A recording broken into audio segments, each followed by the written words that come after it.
인사. 안녕하세요. 우리 이제 계약 강론 매매 끝나고 이제 교환 들어가죠. 교환 들어가 볼게요. 교환은 2년에 한 번꼴로 출제되니까 한 0.5 정도의 출제 비중이 있습니다. 596조부터 볼게요. 교환은 당사자 쌍방이 금전 이외의 재산권을 상호 이전할 것을 약정함으로써 그 효력이 생깁니다.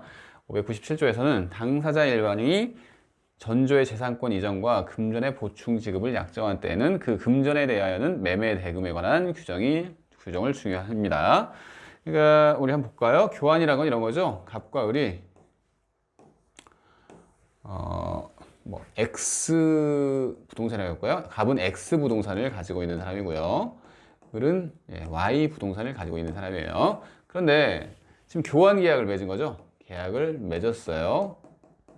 교환 계약은 뭐죠? 이 X 부동산의 소유권을 이렇게 갑이 을에게 이전을 하면서 을은 Y 부동산의 소유권을 갑에게 이전하는 경우죠. 그래서 재산권이에요. 재산권. 부동산이죠? 이것도 부동산이잖아요. 재산권입니다. 금전이 아니고 재산권을 이전하는 거죠. 됐어요. 그리고 금전의 보충 지급의 경우 이거 볼까요? 이것은 기출된 조문이에요. 예를 들어서 X 부동산이 가치가 2억이에요. 그런데 이 Y 부동산은 1억밖에 안 됩니다. 그러면 금액 차이가 나잖아요. 그래서 어떻게 한다고요? 을은 그래 이렇게 교환 계약 이렇게 성립을 하는데 을은 내가 부족하게 된 부분 1억을 금전으로 너에게 줄게 이렇게 약정을 할 수 있는 거죠. 그걸 뭐라고 한다고요? 금전의 보충 지급이라고 합니다. 그래서 이런 금전의 보충 지급의 경우에는 뭐라고요? 매매 대금에 관한 규정을 준용한다는 조문을 두고 있어요. 됐어요. 됐습니다. 의의와 법적 성질은 쭉 보시고요. 이것만 볼까요? 낙성 쌍무 유상 분료식의 계약이다. 그죠? 우리가 배우는 계약 강론 파트에 있는 매매, 교환, 임대차 모두 다 동일하죠? 낙성 쌍무 유상 분료식 계약이에요. 교환 계약 성립 볼게요. 교환 계약은 낙성 계약이니까 의사의 합치만으로 성립을 하죠. 그래서 금전 이외의 재산권을 이전하기로 하는 당사자 쌍방의 의사의 합치가 있어야지 성립합니다. 이 판례가 자주 나와요. 교환계약 파트에서는. 교환계약을 체결하려는 당사자는 봅시다. 포인트는 이거예요. 이것만 외우시면 나머지는 쉽게 풀리죠. 이해 상반의 지위라고 생각하세요. 그 당사자 입장이 서로 상반된 지위에 있는 거죠. 그죠? 도와주는 관계가 있는 게 아닙니다. 그러므로 목적물의 시가나 그 가액 결정의 기초가 되는 사항에 관하여 상대방에게 설명 내지 고지를 할 주의 의무를 부담한다고요? 아닙니다. 부담한다고 할 수 없죠. 왜? 이해상반의 지위에 있으니까요. 그래서 일방 당사자가 자기가 소유하는 목적물의 시가를 묵비하여 상대방에게 고지하지 아니하거나 즉 금액을 정확하게 고지를 안 해요. 또는 허위로 시가보다 높은 가액을 시가라고 고지를 해요.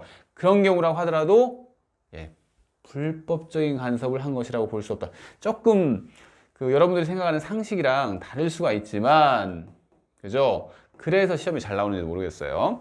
그래서 뭐라고요? 이해상반의 지위가 있으니까 시가보다 높은 가액을 이렇게 시가라고 고지하였다고 하더라도 교환계약이 성립합니다. 됐죠? 넘어가 볼게요. 교환계약의 목적물에 대해 봅시다. 뭐죠? 목적물이? 재산권이라고 그랬죠? 그죠? 그래서요, 금전의 보충 지급도 얘기했죠? 이 재산권 상호 간의 금액의 차이가 있을 경우에 금전으로 보충 지급을 할 수가 있죠? 판례 바로 볼게요. 1번.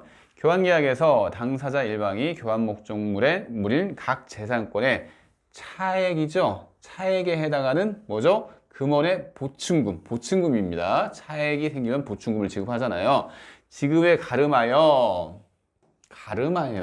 대신하여 상대방으로부터 이전받을 목적물의 근저당권의 피담보 채무를 인수하기로 약정한 경우에 채무를 인수한 일방은 보충금을 제외한 나머지 재산권을 이전함으로써 교환계약상 의무를 다한 것이다. 한번 볼게요. 이것도 출제가 됐네요. 이런 경우에요. 좀 위쪽에다 써볼까요? 아래쪽에다가. 갑과 을이 지금 교환계약을 맺었어요. 이 사람이 똑같이 X 부동산 소유자고 이 사람은 Y 부동산 소유자예요. 그런데 금액의 가치가 달라요. X는 2억 원이고 Y는 1억 원입니다. 그러면 갑 입장에서는 이렇게 교환 계약을 하게 되면 손해잖아요. 그죠? 자신은 2억짜리를 넘겨줘야 하니까.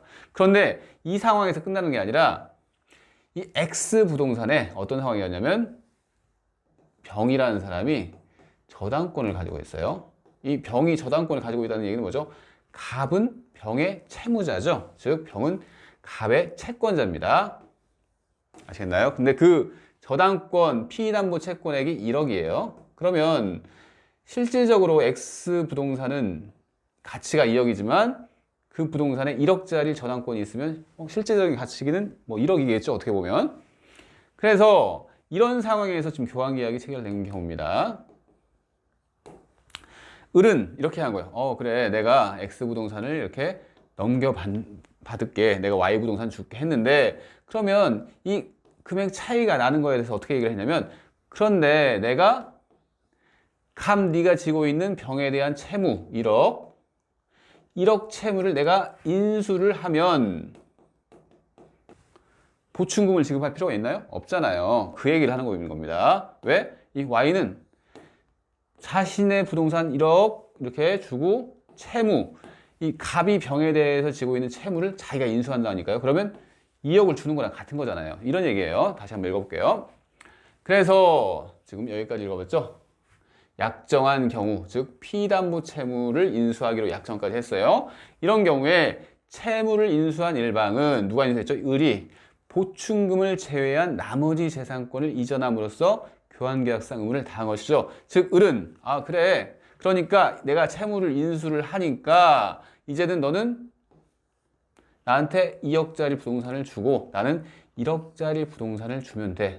왜? 더 이상 보충금 지급할 필요 없습니다. 채무를 인수했으니까. 이렇게 하는 거죠. 그래서 이렇게 교환을 하면 되는 거예요. 즉 나머지 재산권을 이전함으로써 의무를 다한 것이 됩니다. 2번 볼게요. 당사자 일방이 인수채무인 근저당권의 피담보 채무의 변제를 게을리했어요. 이렇게 교환계약을 한 이후에 을이 피담보 채무를 인수했으면 갚아야 할 거 아니에요. 근데 을이 게을리했답니다. 그런 경우에 볼까요? 상대방, 갑이라고 해볼게요. 상대방이 이를 막기 위하여 부득이 피담보 채무를 변제를 했어요. 갑이 채무 인수해놓고 채무 안 갚네? 내가 대신 갚아야겠다 해가지고 변제를 한 거예요. 그런 경우에는 일방이 보충금을 지급하지 아니한 것으로 평가할 수 있는 사정이 있죠. 즉 을은 자신이 피담보 채무를 인수를 했으면 갚아야 하는데 안 갚아가지고 갑이 대신 갚았잖아요. 그러면 을은 훨씬 더 싸게 받은 거잖아요. 그죠? 자신은 2억짜리 받으면서 1억짜리 받은 이유가 이 채무 인수에 있는 건데 이걸 자신이 이행을 안 했으니까 보충금을 지급하지 않은 거랑 같은 결과죠. 그래서 이런 경우에는 뭐라고요? 교환계약을 해지할 수도 있습니다. 갑이. 그죠? 그런 얘기를 하는 거예요. 됐죠? 이렇게 이해를 하시면 됩니다. 그 다음에 교환계약 효력은 쌍무계약이죠. 뭐 이건 쉬운 얘기네요. 그죠? 우리가 배우는 매매, 교환, 임대차는 다 쌍무계약이고 유상계약이죠. 나머지는 그냥 넘어가도록 해볼게요. 그러면 이제 임대차 들어가 볼게요. 임대차는 두 문제가 일반적으로 출제가 되고요. 뭐 많을 때는 세 문제도 출제가 되는 경우가 있어요. 일반적으로는 두 문제가 출제되는 파트죠. 임대차 바로 들어갈게요. 임대차는 618조 볼까요? 어떤 의의를 가지고 있는지.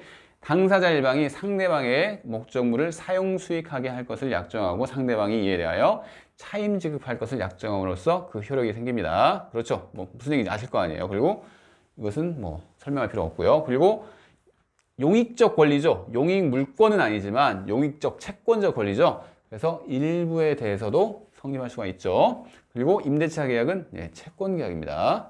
물권 계약 아니에요. 그래서 처분권이 있을 것을 요건으로 하진 않겠죠. 왜? 채권 계약이니까. 처분권이 있는 경우는 물권 계약을 하거나 중물권 계약을 했을 때 처분권이 있어야 돼요. 채권 계약은 그렇지 않습니다. 됐죠? 그럼 판례를 볼게요. 1번 판례는 임대인이 목적물에 대한 소유권 등 이를 임대할 권한이 없더라도 임대차 계약은 유효하게 성립하죠. 무슨 얘기죠? 임대차 계약은 채권 계약이니까 꼭 처분권이 있을 걸 요건을 하는 건 아니에요. 그래서 임대할 권한이 없더라도 성립하죠. 이게 어떤 거랑 비슷하죠? 매매 같은 경우에 타인 권리 매매 유효하다고 했죠? 그 같은 얘기입니다. 어떻게 보면. 그래서 임대인은 임차인으로 하여금 목적물을 완전하게 사용 수익해야 할 의무가 있고 임차인은 이러한 임대인의 의무가 이행 불능이 되지 않는 한 차임을 지급할 의무가 있으며 임대차 관계가 종료되면 임차인은 임차 목적물을 임대인에게 반환할 계약상 의무가 있는 겁니다. 무슨 얘기인지 한번 그림을 그려볼게요. 갑이 임대인이고 을은 임차인인데 임차인에게 처분 권한이 없습니다. 즉 소유권이 없어요. 소유권자는 병이라고 해볼 거예요. 이런 상황에서 을은 임차인이니까 뭘 지급해야죠? 차임을 지급해야죠. 병한테 지급해야 하나요? 아닙니다. 계약을 누구랑 맺었죠? 즉 을은 계약을 갑이랑 맺은 거예요. 계약이라고 하는 것은 당사자가 정해져 있죠. 그죠? 채권이잖아요. 그래서 당사자가 딱 고정이 돼 있는 겁니다. 그래서 을은 차임을 누구한테? 갑한테 지급을 해야 하는 거죠. 그죠? 그리고 임대차 계약이 종료가 됐어요. 그러면 누구한테 반환하죠? 병한테 하는 거 아니고 갑한테 하는 게 원칙적인 거예요. 채권 계약이기 때문에. 아시겠나요? 지금 이 얘기를 하고 있는 거예요. 다시 한번 볼게요. 계약상 의무가 을이 계약상 의무 있는데 뭐라고요? 여기서 볼게요. 차임을 지급할 의무가 있다고 나오죠? 그죠? 그 다음에 종료되면 어떻게 된다고요? 임차인은 임차 목적물을 임대인에게 반환을 해야 합니다. 2번 볼게요. 그러나 임차인이 진실한 소유자로부터 목적물의 반환 청구나 임료 지급 요구를 받는 등의 이유로 임대인이 임차인으로 하여금 사용 수익해 할 수 없게 되었다면 그 이후에 임대인의 차임 지급 청구를 거절할 수 있겠죠. 이건 당연한 얘기예요. 무슨 얘기냐면 1번 같은 게 원칙이라는 거죠. 그죠? 별 문제 없었을 때 이렇게 해야 한다. 별 문제 없었을 때는 임차인은 임대인한테 계약상 의무를 지는 건데 지금 이 경우에는 뭐죠? 소유자, 아까 병, 갑, 을 있을 때 갑이 소유자라고 그랬죠? 병이 갑자기 진실한 소유자는 이 사람이 내놔 이렇게 한다거나 임료 지급, 내 물건에 왜 네가 임차를 하고 있어 하면서 그럼 차임을 줘 이런 얘기를 하고 있는 거예요. 이런 경우에는 뭐죠? 사용 수익이 갑이 을한테 어떤 의무를 주죠? 임대인이죠. 갑은 사용 수익을 을한테 하게 할 의무가 있는 갑이 더 이상 그 사용 수익 의무를 못하는 상황이 되는 거죠. 불능이 된 경우입니다. 그래서 할 수 없게 되었다면 임대인의 채무는 이행 불능 됐잖아요. 사용 수익을 못하는 거니까 불능이 되었어요. 그러면 을은 불능이 된 상태에서 갑한테 차임 주면 안 되겠죠. 그래서 임차인은 뭐라고요? 그 이후에는 뭐라? 임대인의 차임 지급 청구를 거절할 수 있다는 이 소리입니다. 지금 그러니까 이게 원칙적인 거고 2번은 이런 상황이 있을 때는 이렇게 된다 이 얘기예요. 3번 볼게요. 임대인이 국가 소유의 부동산을 임대를 하였는데 임차인의 차임 연체로 인하여 임대차 계약이 해지되었다면 임차인의 차임 연체로 해지가 된 거예요. 임차인은 임대인에게 부동산을 명도하고 해지로 인한 임대차 종료 시까지 연체 차임 및 그 후부터 명도 완료일까지 부동산을 점유 사용함에 따른 차임 상당의 부당이득금을 반환할 의무가 있다. 이것은 지금 1번이 적용되는 거예요? 2번이 적용되는 거예요? 지금 1번이 적용되는 얘기예요. 국가 소유 부동산. 소유자는 국가인데 임대인이 임차인한테 이렇게 임대차를 준 경우죠. 그런데 지금 국가가 막 달라고 한다거나 차임 청구 이런 얘기 없죠. 그런 경우에는 원칙으로 와서 1번 이 원칙으로 와서 어떻게 한다고요? 이 임차인이 임대인에게 차임을 지급하고 그리고 지금 차임 연체가 돼가지고 깨졌죠. 계약이. 그런 경우에는 누구한테 반환한다고요? 임대인한테 반환한다는 얘기죠. 이렇게 이해를 하시면 돼요. 됐습니다. 그리고 참고 판례도 한번 볼까요? 타인 소유의 부동산을 임대한 것이 임대차 계약의 해지 사유 아니라고 그랬죠? 그죠? 이게 원칙적으로 그렇다고 그랬잖아요. 그죠? 꼭 처분권이 있을 필요 없어요. 그런데 목적물이 임대인 소유일 것을 특히 계약의 내용으로 삼을 수도 있죠. 당연히. 나는 안전한 게 좋아 하면서 임대인이 꼭 소유권자여야 돼. 이렇게 할 수 있잖아요. 이런 경우에는 착오를 이유로 임차인이 임대차 계약을 당연히 취소할 수 있겠죠. 그래서 이렇게 계약 내용 삼았는데 알고 보니까 임대인이 소유권자가 아니네요. 그러면 계약 내용 됐잖아. 근데 이렇게 안 됐네. 취소할 수 있는 겁니다. 됐죠? 그러고요. 예. 차임 지급이 약정 사항이죠. 임대차는 임대인은 임차인에게 사용 수익을 하게 할 의무가 있고 임차인은 차임 지급을 할 의무가 있죠. 그렇기 때문에 차임이 약정이 되어 있습니다. 따라서 차임 지급 약정이 없다면 사용대차 몇 번 말씀드렸죠. 대차 계약은 빌리는 계약인데 사용대차 계약은 무상입니다. 임대차는 유상이고요. 됐고요. 차임은 반드시 금전일 필요는 없겠죠. 그죠? 그리고 부동산 임차인의 보호 필요성. 그렇죠. 왜 보호를 해야죠? 무언가를 빌려요. 근데 뭘 빌렸다고요? 부동산을 빌리죠. 그죠? 그러면 임차인 같은 경우에는 그 부동산이 생활 기반이 되기 때문에 보호를 해줄 필요가 있겠죠. 그에 따라서 무슨 법이 만들어지죠?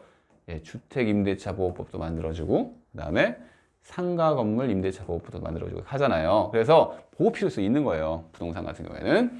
그래서 여기까지는 이제 됐고 그에 따라서 무슨 문제가 나오냐면 대항력, 존속기간 보장 등의 문제가 나옵니다. 그럼 대항력부터 볼게요. 바로 나오죠. 대항력이란 임대차의 목적물이 양도된 경우에 임차인이 새로운 양수인에게 자신의 임차권의 효력을 주장할 수 있는지의 문제를 말합니다. 어떤 상황인지는 아실 거라고 생각하는데 한번 그려볼게요. 갑이 임대인이고 을이 임차인이에요. 임차인이라고 하는 것은 을이 어떤 권리를 갖고 있죠? 임차권을 갖고 있죠. 임차권은 물권이에요, 채권이에요? 채권입니다. 그죠? 즉 을은 누구한테만? 갑한테만 자신의 임차권을 주장할 수 있죠. 그래서 사용 수익을 갑한테 해달라고 이렇게 요청할 수가 있습니다. 그래서 채권이니까 딱 당사자가 고정이 됐어요. 그래서 채권의 특징이죠.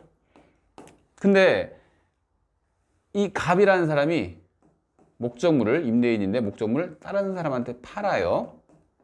그러면 소유권자가 변동이 됐죠. 그러면 원칙적으로 이 을은 병한테 자신의 임차권을 주장할 수 있나요? 안 되는 게 원칙이에요. 안 되는 게. 왜? 채권이라고 했잖아요. 채권은 누구한테만? 자신의 계약상 권리를 가지고 있는 갑한테만 주장할 수 있는 거죠. 그래서 병한테는 주장할 수 없는 게 원칙입니다. 여러분 혼동하시면 안 돼요. 대항력은 없는 게 원칙인데 예외적으로 왜? 부동산 임차인의 보호 필요성이 있기 때문에 예외적으로 대항력을 인정하는 경우들이 있는 거예요. 언제? 우리 주택임대차보호법 대항력 파트 있고 상가 건물도 대항력 관련된 조문도 있고 민법에서도 그에 관련된 내용들을 규정을 하고 있습니다. 볼게요. 지금 민법 공부를 하고 계시잖아요. 민법에서 어떤 규정들을 두고 있는지 이제 구체적으로 보자 이 소리죠. 부동산 임차권의 등기입니다. 621조 볼게요. 부동산 임차인은 반대 약정이 없으면 임대인에 대하여 그 임대차 등기 절차에 협력할 것을 청구할 수 있죠. 근데 임대인은 또 거절할 수도 있겠죠. 청구권이기 때문에. 이항 봅시다. 부동산 임대차를 등기한 때는 그때부터입니다. 등기를 했어요. 우리가 등기하면 기본적으로 물권을 등기한다고 생각을 하죠. 그쵸? 그게 맞는 얘기예요. 근데 예외적으로 채권도 등기될 수가 있는 경우가 있는데 대표적인 것이 임차권입니다. 그래서 임차인은 임대인에서 등기를 해달라고 협력 청구를 할 수가 있죠. 그죠? 그리고 등기가 되면 그때부터 제3자에게 효력이 생겼죠. 그렇기 때문에 뭐라고요? 이렇게 등기가 되면 당연히 대항력이 생기겠죠. 그죠? 등기만큼 강력한 대항력 수단이 없잖아요. 그죠? 다른 사람한테 소유권 이전된다고 하더라도 내가 등기권자야. 내가 임차권 등기했으면 당연히 그 임차권은 보고가 됩니다. 됐어요. 2번 볼까요? 건물 소유 목적의 토지 임차권자가 건물 등기를 한 경우 토지 임차권의 대항력 부여. 좀 이렇게 긴데 제목이 한번 봅시다. 622조에서는 건물 등기 있는 차지권이 뭐죠? 차지권은 토지예요, 토지. 지자가 토지를 빌렸다 이 소리죠. 토지 임차권이라는 얘기입니다. 건물의 소유를 목적으로 한 토지 임대차는 이를 등기하지 아니한 경우에도 임차인이 그 지상 건물을 등기한 때는 제3자에 대해서 임대차의 효력이 생깁니다. 한번 그려볼게요. 지금 토지예요. 토지의 소유자가 누구냐면 갑입니다. 갑이 을한테 토지에 대해서 임대차 계약을 맺은 거죠. 갑과 을이. 그래서 을이 토지 임차인이고 갑은 토지의 임대인이에요. 이런 상황인데 을이 건물을 지을 수가 있죠. 토지를 빌려서 건물을 짓는 거죠. 지었어요. 그러면 이 건물은 누구 소유죠? 지은 사람 소유잖아요. 그래서 을이 건물 소유권을 갖고 있죠. 이런 상황이에요. 근데 이 상태에서 토지 임대차는 등기를 안 했어요. 그죠? 등기를 안 했는데 건물은 등기를 했어요. 건물 소유자가 이렇게 등기를 했단 말이죠. 그러면 어떻게 된다고요? 이 을이 건물 소유권을 이렇게 등기를 하면 지상 건물을 등기한 때는 뭐다? 제3자에 대해서 임대차 이렇게 생겼는데 이 임대차는 토지 임대차예요, 지금. 이렇게 건물에 등기를 하면 이렇게 토지에 등기를 안 했지만 뭐라고요? 효력이 생겨요. 즉 대항력을 발생을 시킵니다. 등기를 안 했는데도 토지에 대해서 지금 토지에 대해서 얘기를 하는 거예요. 2항 볼게요. 건물이 임대차 기간 만료 전에 멸실 또는 후패 뭐 같은 얘기라고 보세요. 그냥 멸실 이렇게 없어져 버렸어요. 건물이. 그러면 뭐라고요?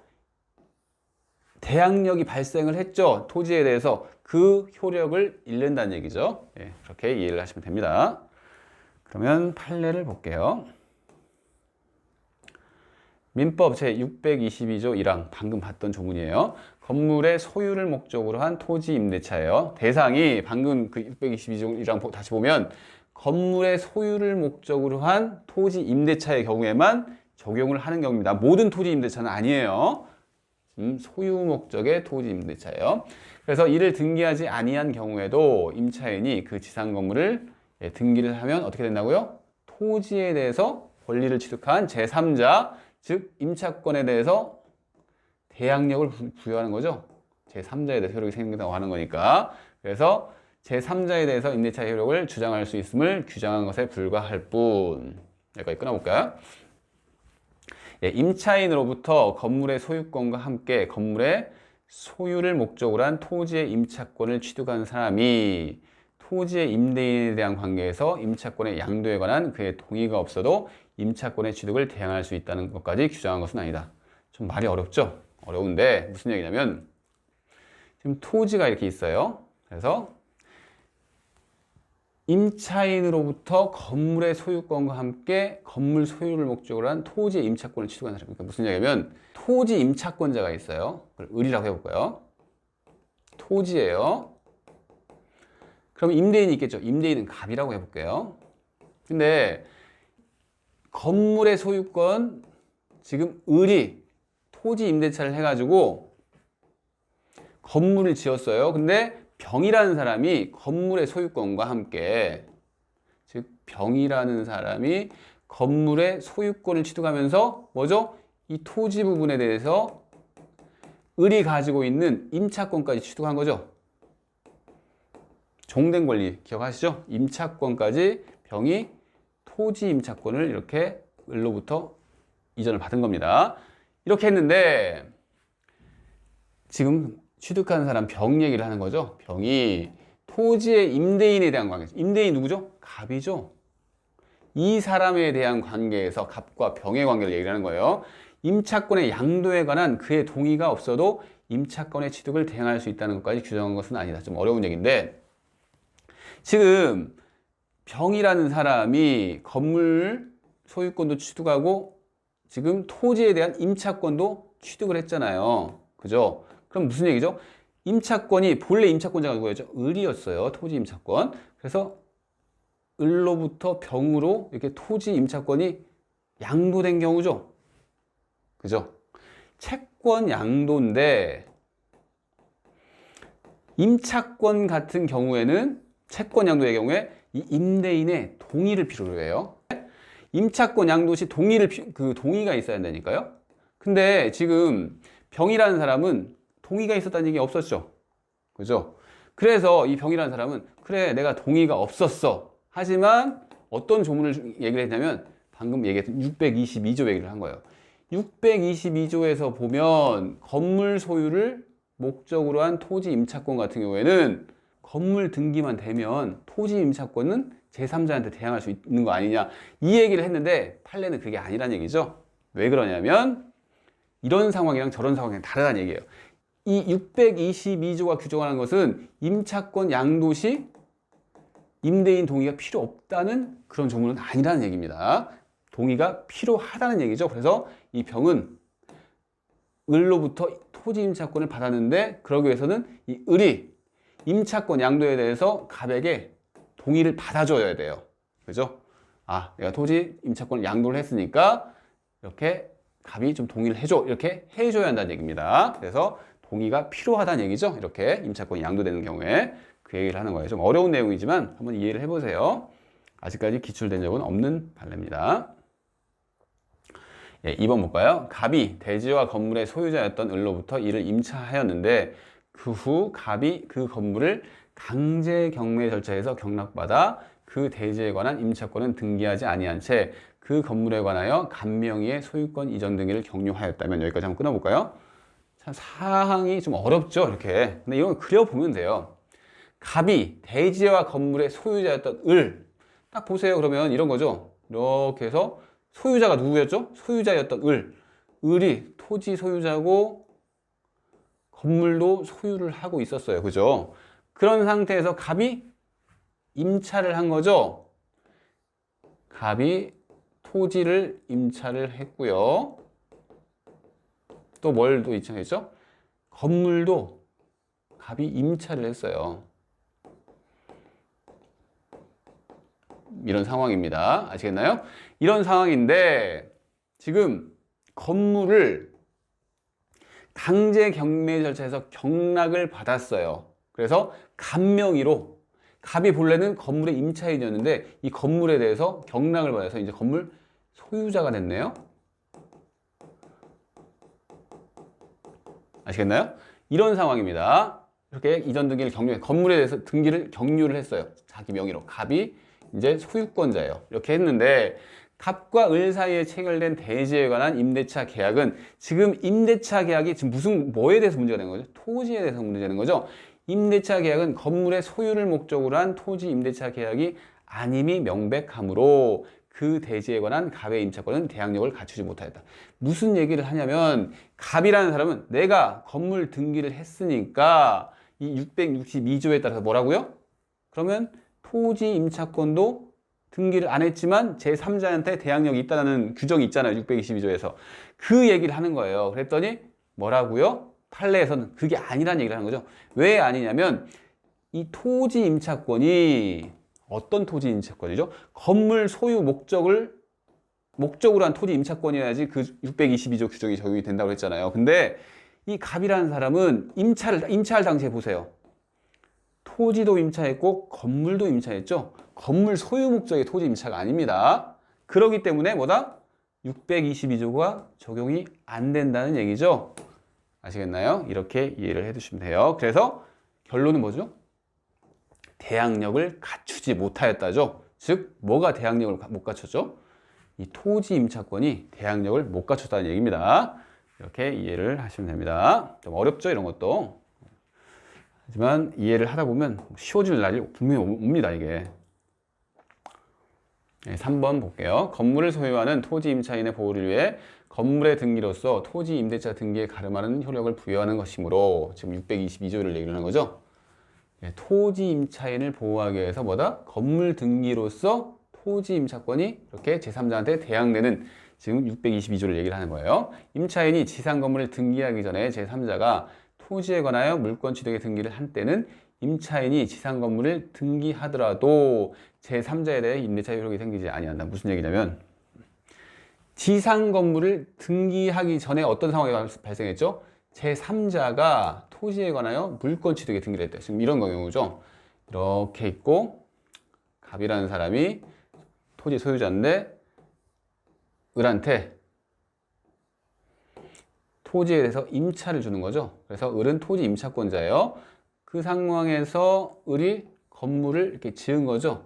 지었습니다. 그래서 건물은 을 소유예요. 근데 임차인이 지상 건물을 등기를 해야지, 즉 을이 소유권을 취득하면 등기를 해야지 뭐라고요? 토지 임차권에 대한 어떤 임차권의 대항력이 발생하죠. 그런데 이게 등기가 없는 상황에서 지금 이 토지에 대해서 물권 취득의 등기를 먼저 한 거예요. 병이라는 사람이 이렇게 건물 등기, 을이 건물 등기를 하기 전에 이 토지 부분에 대해서 물권 등기를 먼저 했죠. 이게 먼저예요. 그런 상태에서 나중에 을이 이렇게 건물의 소유권을 등기하더라도 뭐가 우선이죠? 이 사람은 벌써 이렇게 물권을 취득해버린 거예요. 이 토지에 대해서. 그런 상태에서는 이 임차권이 당연히 효력을 발생 못하겠죠. 즉 제3자한테 효력이 있다는 규정을 적용을 못한다는 얘기입니다. 그 전에 해야지 이게 효력이 있는 거지. 먼저 해버린 경우에는 이 물권이 당연히 우선이겠죠. 그렇게 이해를 하시면 됩니다. 됐어요. 그럼 판례 다 봤습니다. 그리고요, 이제 주택임대차보호법과 상가건물임대차보호법의 임차인의 대항력. 지금 우리가 뭘 공부를 하고 계시죠? 지금 대항력을 공부를 하고 계시죠? 대항력은 원칙적으로 임대차 같은 경우에는 없는 게 원칙인데 예외적으로 대항력이 있는 경우가 있다고 하면서 지금 1번, 2번, 3번, 즉 등기협력 청구를 할 수 있다. 1번이었고 2번은 뭐였죠? 토지를 임대차했을 때 건물의 소유권 등기를 하면 그 토지 부분에 대항력이 생긴다. 2번 봤죠? 이제 3번을 보는 거예요. 뭐? 이렇게 특별법. 우리가 이제 곧 이제 민사특별법 공부를 하시잖아요. 이 법이 이제 다 들어가는데 이 법에서 이 대항력이 있다는 규정을 다 두고 있습니다. 아시겠나요? 이것은 나중에 볼게요. 됐어요. 이렇게 대항력을 부동산의 경우에는 대항력을 예외적으로 인정하는 그런 규정들을 두고 있습니다. 그러면 임대차의 존속기간 볼게요. 존속기간을 약정한 경우와 해지 통고 636조 봅시다. 임대차 기간에 약정이 있어요. 언제부터 언제까지 이렇게 있어요. 그러면 당사자 일방 또는 쌍방이 그 기간 내에 해지할 권리를 보류한 때는 제635조의 해지 통고 규정을 주정을 합니다. 무슨 얘기냐면 기간이 있어요. 1년짜리 뭐 임대차라고 해볼까요? 그러면 1월 1일부터 12월 30일까지 했어요. 그러면 기간이 이렇게 딱 정해져 있으니까 원칙적으로 뭐죠? 그 기간을 지켜야 하는 거예요. 그게 원칙입니다. 그런데 당사자가 임대차 계약을 하면서 약정을 맺은 거예요. 무슨 약정이죠? 해지할 권리를 약정한 거예요. 설령 이렇게 1년짜리 기간이지만 우리가 그 중간에 무슨 문제가 생기면 해지할 수 있도록 약정을 행했어요. 그럼 이 약정이 더 우선하죠. 그러니까 해지를 할 수 있겠죠. 그런 경우에는 뭐라고요? 이 해지 통고 규정을 준용한답니다. 해지 통고 나중에 배울 거예요. 637조 볼게요. 임차인이 파산 선고를 받은 경우에, 이번엔 파산 선고가 나오네요. 임대차 기간에 약정이 있어요. 그래도 임대인 또는 파산관제인은 계약 해지의 통고를 할 수가 있죠. 그죠? 기간이 정해졌지만 임차인이 갑자기 파산을 해버렸어요. 그러면 임대인 입장에서는 파산자한테 자기 지금 물건 맡긴 거죠. 그래서 뭐라고요? 이렇게 해지 통고를 할 수가 있습니다. 그만두자 이렇게 할 수 있는 거예요. 이항 볼까요? 전항의 경우에 각 당사자는 상대방에 대하여 계약 해지로 인하여 생긴 손해배상을 청구하지 못합니다. 즉 파산이 되고 했는데 손해배상까지 청구하는 건 좀 그렇지 않느냐 이렇게 생각을 하시면 되겠죠. 넘어갈게요.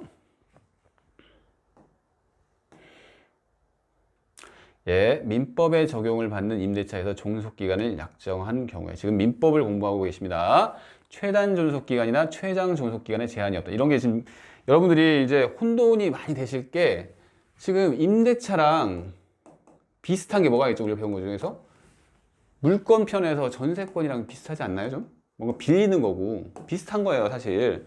그죠? 하지만 전세권은 물권이고 임차권은 채권이죠. 그래서 달라요. 같은 듯 다른 거죠. 그래서 여러분들 혼돈이 되는 거예요. 전세권에서는 내가 봤을 때는 뭐가 있었죠? 최단 존속기간 뭐 이런 것도 있었던 것 같고 최장 존속기간도 있었던 것 같고 이렇게 기억이 되시잖아요. 근데 지금 우리는 임대차를 공부를 하고 계십니다. 다른 거예요. 볼까요? 그럼 이거 밑에 먼저 봅시다. 전세권. 전세권에 관한 경우에는 한번 기억을 떠올려 보세요. 최장 존속기간 제한이 있죠. 건물이든 토지든 상관없이 10년이라는 최장 존속기간이 있어요. 최장 존속기간이 뭐죠? 가장 길어도 10년까지예요. 그죠? 이런 제한이 있고요. 또 건물의 경우에는 최단 존속기간이 있어요. 최단 존속기간이 뭐죠? 적어도 1년 이상 이렇게 제한을 두고 있는데 지금 우리가 배운 것은 임대차입니다. 임대차는 뭐라고요? 이런 게 없어요. 예, 아시겠나요? 제한이 없습니다. 그래서 임차 기간을 영구로 정한 임대차 약정은 허용됩니다. 이것도 기출이 되는 내용이에요. 그리고 단기 임대차 조금 더 배울 거니까 이것은 중요한 건 아닙니다. 단기 임대차는 최장 존속 기간 제한이 있습니다. 그리고 볼까요? 우리가 지금 임대차를 공부를 하고 있지만 이것은 일반적인 임대차입니다. 일반적인. 근데 주택임대차보호법, 상가임대차보호법이 적용되는 경우는 최단 존속기간 제한이 있어요. 그래서 헷갈린 거예요. 어떤 경우는 있는 것 같고 어떤 경우는 없는 거예요. 그래서 개별적으로 알아두셔야 돼요. 그죠? 이렇게 주택임대차보호법은 2년이고 상가임대차보호법은 1년이라는 최단 존속기간 제한이 있습니다. 그래서 이렇게 케이스 바이 케이스로 알아두셔야 돼요. 됐죠? 잘 정리를 해놨으니까 정리를 한번 해보세요. 그리고 지금 기본 강의 단계에서는 이거 구체적으로 막 이걸 달달달 외우는 거 아닙니다. 이해만 하시면 돼요. 어느 순간에 이것은 문제 풀면 다 풀려요. 걱정하지 않으셔도 됩니다. 다만 존속기간을 약정한 경우에는 원칙적으로 뭐라고요? 존속기간을 보장하는 게 원칙이죠. 그래서 해지 통고를 인정하지 않아요. 근데 예외적인 거예요. 뭐다? 해지 권리를 보류한 경우나 파산 선고를 받은 경우에는 해지 통고를 할 수 있다는 규정을 보셨죠? 됐어요. 2번 볼게요. 존속기간을 약정을 이번엔 안 한 경우예요. 그죠? 그 경우에 해지 통고 635조 볼게요. 임대차 기간에 약정이 없는 때는 당사자는 언제든지 계약 해지 통고를 할 수 있다. 그러겠죠? 기간 약정이 없으면 주구장창 인정되는 거 아니겠죠? 계속 그냥 약정이 없다고 그럼 뭐 100년만 하는 건 아니잖아요. 그러면 당사자가 사정 변경이 생기면 네, 이제 그만해야겠다. 통고를 할 수 있게 해줘야겠죠. 그 얘기를 하는 거예요. 2항. 상대방이 전항의 통고를 받은 날로부터 다음 각 호의 기간이 경과하면 해지의 효력이 생긴다. 1호에서는 임대인이 해지 통고를 하면 6월이고 임차인이 해지 통고하면 1월입니다. 즉 뭐 토지, 부동산이라고 생각하시면 되겠죠. 동산에 대해서는 5일, 뭐 이것은 중요한 거 아니겠죠. 여러분들이 여기서 6월, 1월 이거 외워야 하는 거 아니냐? 지금 단계에서 외울 거 아닙니다. 어떻게 생각하시냐면 오히려 만약에 이런 게 더 중요한 거예요. 해지 효력이 생긴다. 즉 이렇게 기간이 약정이 쭉 없는 경우에는 중간에 스톱할 수 있지. 이런 걸 이제 기억을 하셔야 돼요. 그러면서 해지 통고를 했는데 효력이 바로 생긴다? 즉시 이게 아니라는 것만 알면 돼요. 즉시 생기는 거 아니에요. 해지 통고한다고. 그래서 일정 정도 기간을 둬야지. 왜? 상대방 당사자가 당황할 수 있으니까 두는 거예요. 그죠? 그런데 뭐라고요? 임대인이 해지 통고를 했어요. 임대인이 더 강자잖아요. 임차인보다 더 강자죠. 그렇기 때문에 뭐라고요? 기간이 더 긴 거예요. 임차인 보호를 위해서 더 긴 거죠. 6월. 그리고 임차인이 해지 통고를 했어요. 빨리 끝내줘야죠. 그래서 1월로 잡습니다. 이런 걸 공부를 하시는 거지 6월, 1월, 5일 이런 거 기억하시는 거 지금 단계에서는 정말 의미가 없는 거예요. 그럼 공부를 효율적으로 못하는 분들이 그렇게 하시는데 그렇게 하면 안 돼요. 638조 볼게요. 해지 통고의 전차인에 대한 통지입니다. 임대차 계약이 해지의 통고로 인하여 종료된 경우에 임대물이 적법하게 전대되었을 때는 임대인은 전차인에 대하여 그 사유를 통지하지 아니하면 해지로서 전차인에게 대항하지 못한다. 볼까요? 이런 경우에 전대가 뭔지를 먼저 아셔야 하는데 이런 거죠. 갑과 을 사이에 임대차 계약을 맺었어요. 그럼 을이 뭐죠? 임차인이잖아요. 임차인이 뭐 이렇게 계속 하다 보니까 자기가 별 필요가 없어요. 이 물건이 사용하는 물건이. 그래서 어떻게 한다고요? 병한테 내가 사정이 이러니까 응? 네가 새로운 임차권을 네가 전차를 해라. 그러니까 전차인이 되는 거예요. 즉 이것도 임대차 계약이고 이것도 임대차 계약인데 이 계약은 누가 하는 거죠? 전대차 계약은 누가 하는 거죠? 전이라고 하는 불을 전자라고 했잖아요. 한 번 더 간다는 얘기죠. 그래서 이 전대차 계약은 이 둘이 하는 거죠. 이 기존의 임차인이 임대인이 돼가지고 전대인이 되는 건데 전대인이라고 하거든요. 전대인이 돼서 이렇게 전대차 계약을 맺는 겁니다. 근데 이 계약이 유효하려면 뭐가 있어야 한다고요? 이 임대인의 동의가 있어야지 이 전대차 계약이 유효합니다. 아시겠나요? 그래서 적법한 전대차라는 게 무슨 얘기냐면 이렇게 임대인이 이렇게 동의를 해줬다는 얘기죠. 그런 경우에는 지금 누가 지금 목적물을 점유하고 있죠? 지금 병이 하고 있는 겁니다. 적법한 그 전대차 중에. 그래서 전대되었어. 그러면 임대인은 전차인에 대하여 그 사유를 통지하지 않으면 해지로서 전차인에게 대응하지 못한다. 무슨 얘기냐면 해지 통고를 지금 누가 누구한테 하는 거죠? 지금 1항에서 지금 여기서 지금 발생하는 거예요.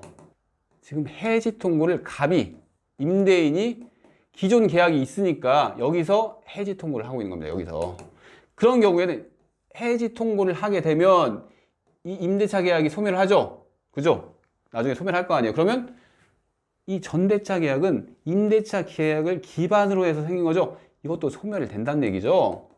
그러면 현재 누가 점유하고 있다고 그랬죠? 병이 점유를 하고 있는데 병이 날벼락을 받는 거 아니에요. 갑자기 나가라고 하는 거니까. 그래서 뭐라고요? 이렇게 임대차 계약을 해지하는 경우에 이 갑, 해지 통고를 하는 사람은 병한테 이렇게 얘기를 해줘야 한다는 얘기죠. 그래서 그 사유를 통지를 해줘야 돼요. 갑이 이렇게 병한테. 그렇게 통지하지 아니하면 이 해지로서 병에게 대항 못한다는 얘기입니다. 아시겠나요? 이렇게 이해를 하셔야 돼요. 예, 2항 볼까요? 전차인이 전항의 통지를 받았어요. 이제 갑이 그래 미안하다 너 나가야겠다 했어요. 그래서 이렇게 통지를 해준 경우죠. 그러면 635조 2항 규정이 뭐냐면 이거예요. 즉시 효력이 생기는 게 아니라 뭐 부동산의 경우에는 임대인이 통지한 경우는 6월 이 규정을 적용받는다는 얘기죠. 즉 갑이 이렇게 이걸 해지 통지를 하고 그 다음에 병한테도 그 사유를 얘기를 해주면 임대인이 해지했으면 6월을 적용한다고 했죠. 6월이 지나면 병은 나가야 한다는 얘기입니다. 됐어요? 예, 다 설명한 내용이네요. 예, 1번 읽어보시고요. 예, 2번도 다 설명한 내용이네요. 예, 봅시다. 3번 봅시다. 단기 임대차의 존속기간 619조 볼까요? 처분 능력 권한 없는 자의 할 수 있는 단기 임대차 봅시다. 처분 능력이 없고 권한 없는 자예요. 이런 사람이 임대차 계약 할 수 있다고 했죠. 그래서 처분의 능력 또는 권한 없는 자가 임대차를 하는 경우에는 그 임대차는 다음 각 호의 기간을 넘지 못한다. 이런 거 외우는 거 아닙니다. 10년, 5년, 3년, 6월 이런 거 외우는 거 아니에요. 봅시다. 넘지 못합니다. 왜 뭐 넘지 못하게 했을까요? 당연하죠. 권한이 어떻게 보면 되게 없는 사람인데 이렇게 임대차를 했어요. 그러면 너무 장기간에 임대차를 하면 안 되겠죠. 그 얘기를 한 거죠. 그래서 뭐라고 한다고 이걸? 단기 임대차라고 하는 거죠. 됐어요. 볼까요? 관리 능력은 있어도 처분 능력이 없는 자가 할 수 있는 임대차를 단기 임대차라고 합니다. 예를 들어서 부재자 재산 관리. 그러니까 부재자라는 것은 현재 그 장소에 없는 사람이에요. 그런 사람의 재산을 맡아주는 사람은 처분권까지 있을까요? 부재자가 처분권이 있어야 하는 거지 이 사람이 없다고 해서 이 사람이 막 재산 관리 알아서 막 처분해버리면 안 되잖아요. 그래서 뭐라고요? 처분 능력 권한 없는 임대인이 되는 거죠. 그래서 또 권한이 정하여지지 않는 대리. 우리 대리 파트에서 배웠죠? 권한을 정해서 대리권을 수여하는데 그러지 않은 경우에는 권한 없는 대리인이 되는 경우죠. 이런 경우에는 보존행위나 관리행위만 할 수 있다는 것을 배운 내용입니다. 이런 경우에는 뭐다? 단기 임대차가 적용되는 거죠. 됐어요. 존속기간의 갱신 볼게요. 임대차가 끝났어요. 그러면 갱신을 할 수 있도록 해줘야겠죠. 그래서 가장 원칙적인 게 뭐죠? 다시 계약을 맺는 거죠. 됐습니다. 그리고 갱신 횟수 제한도 없고 갱신 기간의 제한도 없어요. 넘어가 볼까요? 묵시의 갱신 볼까요? 우리 묵시의 갱신 어디서 한번 배웠죠? 예, 이것도 배운 내용인데 예, 임대차랑 비슷한 전세권에서 법정갱신이라고 기억하시나요? 묵시의 갱신, 법정갱신 하면서 뭐라고 하겠죠? 묵시의 갱신은 건물 전세권에 한해서 있는 제도입니다. 이것도 잘 알아두셔야 한다고 했죠. 그죠? 그러면서 내용까지 한번 기억을 해볼까요? 전세권 설정자가 6월부터 1월까지 사이에 뭐 조건을 변경하지 아니하거나 이러면 전세권을 그만두겠다 이런 얘기를 안 했을 경우에 그대로 그냥 전 전세권과 동일한 조건으로 갱신하는 것을 보는 거죠. 하지만 뭐가 있었죠? 그 전세권 기간에 대해서는 약정이 없는 것으로 한다. 이런 조문 기억하시죠? 지금 그때 배운 거예요. 이 묵시의 갱신이라는 제도를. 근데 지금 우리가 배우는 것은 뭐죠? 임대차에서도 묵시의 갱신 제도를 인정합니다. 근데 약간 달라요. 전세권이랑. 그것만 이해를 하시면 돼요. 볼까요? 묵시의 갱신 요건. 임대차 기간이 만료를 했어요. 임차인이 임차인물의 사용 수익을 그냥 계속해요. 그러니까 둘 다 아무 얘기를 안 한 거죠. 만료했는데 그냥 계속 사용을 하는 거예요. 그러면 임대인이 상당한 기간 내에 이의를 할 수 있는데 이의를 하지 아니한 때 법정갱신이 성립을 하죠. 약간 다르죠. 전세권 법정갱신이랑. 전세권은 막 6월, 뭐 1월 이런 얘기가 나오는데 이런 건 없습니다. 임대차에서는. 효과 볼까요? 이건 똑같죠. 전세권 같은 경우에도 동일한 조건으로 다시 전세권을 이렇게 설정한 것으로 본다 했었는데 이 경우에도 동일한 조건입니다. 다시 임대차 한 것으로 봅니다. 그러나 당사자는 제635조의 규정에 의하여 이 경우에는 해지 통고를 할 수가 있네요. 됐죠? 즉 다시 임대차 조건은 동일하지만 뭐라고요? 해지 통고를 할 수가 있어요. 기간에 약정 없는 임대차 해지 통고 규정을 적용할 수 있다는 얘기죠. 3번 볼게요. 전 임대차에 대하여 제3자가 제공한 담보는 기간의 만료로 소멸합니다. 제3자가 제공한 담보란 딴딴딴 있으면서 뭐 질권, 저당권 그 밖의 보증을 말하는 것이고 임차 보증까지 포함되는 것은 아니다. 무슨 얘기인지 한번 설명해 드려볼게요. 갑과 을이 임대차 계약을 맺었는데 이 을이 임차 보증금이 없어서 병이라는 사람이 대신 임차 보증금을 이렇게 줬어요. 갑한테. 그런 경우에 이 계약이 갱신이 됐어요. 그러면 병은 내가 임차 보증금을 이렇게 줬는데 갱신을 해버렸네? 하면서 내 임차 보증금 내놔 하면서 이렇게 효력이 없도록 하면 갑은 어떻게 되는 거죠? 보증금이 없는 임대차를 갱신하는 꼴이 되죠. 이런 경우에는 안 된다는 얘기죠. 그래서 뭐라고요? 임차 보증금까지 포함되는 것은 아니라는 얘기를 하는 겁니다. 아시겠나요? 제3자가 제공한 임차 보증금까지 포함되는 얘기는 아니에요. 됐습니다. 됐고, 이거부터 봅시다. 한편 당사자가 제공한 담보는 이제 갱신이 된다고 하더라도 계속 존속을 하겠죠. 당사자 건데 지금 제3자 것만 없어지는 거지. 그렇게 이해를 하시면 됩니다. 토지 임차인의 계약갱신 청구는 뒤쪽에서 볼 거예요. 그때 나중에 설명드리겠습니다. 단기 임대차의 갱신. 단기 임대차가 뭐였죠? 권한이 없는 자가 하는 임대차인데 그래서 기간을 단기로 하자. 이게 단기 임대차잖아요. 그것도 갱신을 할 수 있는데 이런 제한을 두고 있습니다. 단기 임대차도 갱신을 할 수가 있어요. 그러나 그 기간 만료 전 토지에 대해서는 1년, 건물 기타 공작물에 대해서는 3월, 동산에 대해서는 1월 내에 갱신해야 한다는 조문을 두고 있습니다. 이거 안 중요해요. 그냥 이런 게 있구나 하고 넘어가시면 됩니다. 이런 건. 그러면 임대차의 효력 중 임차인의 권리를 한번 볼게요. 임차물의 사용수익권이 있죠. 그죠? 그러니까 이런 거죠. 임대차라고 하는 게 갑과 을이 임대차 계약을 맺었는데 을은 차임을 줘야 하고 갑은 어떤 의무가 있죠? 을한테 줘야 할 의무. 그죠? 뭐가 있죠? 사용수익을 할 수 있도록 해줘야 돼요. 그러면 임대인 입장에서는 사용수익을 하게 할 의무를 적법한 사용수익을 이렇게 유지할 수 있도록 할 의무를 지는 거고 을은 사용수익할 권리를 가지는 거죠. 그래서 임차인은 뭐라고요? 사용수익권이 있다는 얘기입니다. 비용상환 청구권 볼게요. 626조 한번 볼게요. 임차인이 임차물의 보존에 관한 뭐죠? 필요비예요. 필요비를 지출한 때는 임대인에 대하여 그 상환을 청구할 수 있습니다. 그리고 2항 임차인이 유익비를 지출했어요. 그러면 임대인은 임대차 종료 시 포인트를 봅시다. 이렇게 외우셔야 하는 거. 그러니까 이해를 하셔도 됩니다. 임대차 종료 시에. 그리고 그 가액의 증가가 현존한 때 임차인의 지출한 금액이나 그 증가액, 이것도 보셔야겠네요. 상환을 해야 합니다. 이 경우에 법원은 임대인의 청구에 의하여 상당한 상환기간을 허용할 수 있다. 이런 조문은 중요하겠죠. 즉 임차인이 비용을 지출하는데 그 비용이 두 종류가 있어요. 즉 필요비가 있고 유익비가 있는데, 필요비가 뭐죠? 그 물건을 유지하는 데 있어서 필요한 비용이고, 유익비는 그 물건의 가치를 증가시키는 어떤 비용이잖아요. 이건 배우셨어요. 이렇게 필요비와 유익비가 있는데, 필요비, 유익비 공통점 뭐죠?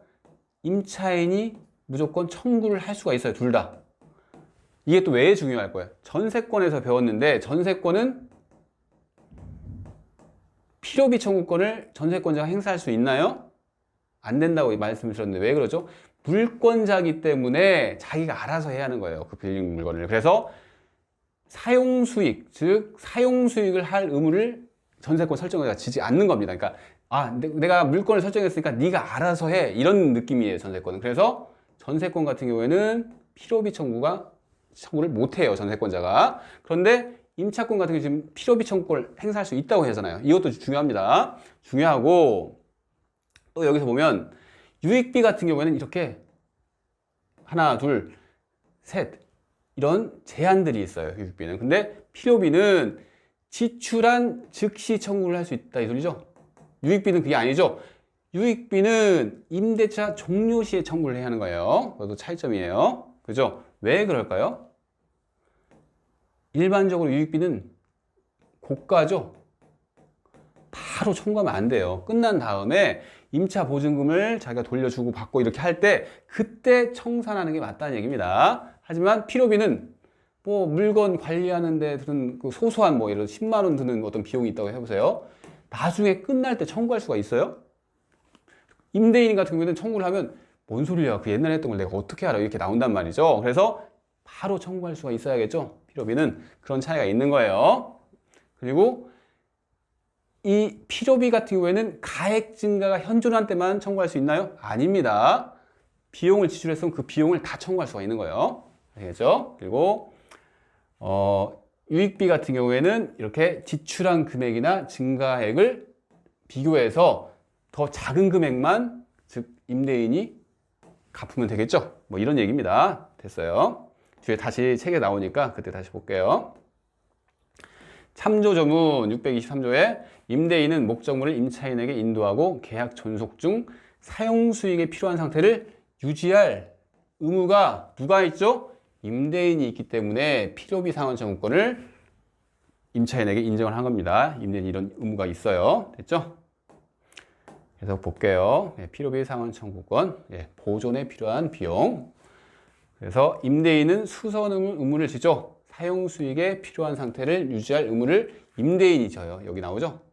그렇기 때문에 필요비는 임대인이 부담하는 게 맞아요. 근데 임차인이 지출하면 뭐다? 필요비 상환 청구를 해야 한다는 얘기죠. 따라서 임차인이 필요비를 지출한 경우에 임대인에게 상환 청구를 할 수 있습니다. 볼게요. 제가 방금 이렇게 얘기 들었던 내용 그대로 나오죠? 볼까요? 임차인의 필요비 상환 청구권 행사는 임대차의 종료를 기다리지 않고 지출 즉시 청구 가능하고, 또 기출이 됐네요. 필요비 지출에 따른 가액 증가 현존 여부를 묻지 않죠. 그죠? 유익비랑 다른 점이에요. 그리고 지출한 전액에 대해서 상환 청구 가능하죠. 유익비 상환 청구권이랑 다른 점을 이렇게 써놨어요. 그래서 한번 볼까요? 임대인의 수선 의무와 임차인의 차임 지급 의무는 서로 동시행 관계가 있다. 그래서 임대인의 필요비 상환 의무는 수선 의무의 한 내용이면서 무슨 얘기를 하냐면, 임차인은 지출한 필요비 금액의 한도에서 임대인에게 차임 지급을 거절할 수 있습니다. 왜 그런지 한번 보세요. 갑이 임대인이고 을이 임차인인데, 임대차는 필연적으로 차임 지급과 사용 수익이 대가적 관계에 있는 쌍무계약일 거 아니에요. 그죠? 그래서 갑이 사용 수익을 을에게 제공을 해야 하는데 이 제공을 안 했어요. 무슨 얘기죠? 이 사용 수익은 어떻게 변환할 수 있죠? 이 사용수익 상태를 유지를 해야 할 의무가 갑에게 있죠. 필요비를 이 갑이 부담하는 이 의무를 이렇게 사용수익 의무랑 같은 내용으로 보는 겁니다. 그래서 사용수익, 필요비를 이 사람이 안 줘요. 그러면 사용수익 의무를 위반하는 거죠. 그러면 이거에 대가되는 의무가 뭐죠? 의뢰 차임이죠. 의뢰 차임 지급을 거절할 수 있다는 얘기죠. 그렇게 이해를 하시면 됩니다. 됐어요. 예, 유익비 상환 청구권 볼게요. 예, 유익비가 뭔지는 다 아시죠? 그냥 엘리베이터라고 생각을 하세요. 그리고 이건 보셔야겠네요. 계량은 목적물의 객관적 용도에 따라 판단을 하여야 합니다. 그러니까 유익비인지 여부에 대한 판단에 있어서 객관성을 가지고 유익비인지를 판단해야지, 임차인이 자기가 이제 임차 도중에 어떤 취미 생활을 위해서 뭔가 막 유익비를 투입을 하는 거예요. 아니면 특수한 영업 목적으로 어떤 유익비를 투입하는 거, 이런 거 유익비라고요? 유익비 아니라는 얘기입니다. 그래서 예를 들었죠. 상가 건물의 임차인이 자신의 영업 목적을 위해 정상적인 외벽에 별도의 공사를 했대요. 그러면 그 건물이 좀 좋아질 수는 있겠지만 그게 유익비는 아니라는 얘기입니다. 됐죠?